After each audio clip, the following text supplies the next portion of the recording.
இயேசுவை விசுவாசிக்கும் பொழுது அவர் வாக்கு பண்ணின பரிசுத்த ஆவியை அவர் நமக்கு தருகிறார். அந்த பரிசுத்த ஆவியானவருடைய பலத்தினால உன்னால் என்ன சாதிக்க முடியும் தெரியுமா?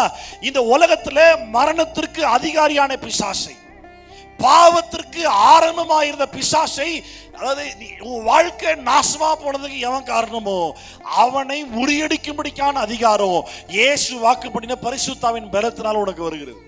இந்த அதிகாரம் ஏதோ ஆண்டவருக்காக ஊழியம் பண்ற பாஸ்டர், தீர்க்கதரிசிகள் கிடையாது. இது இயேசுவை விசுவாசிக்கிற எல்லாருக்கும் உண்டு.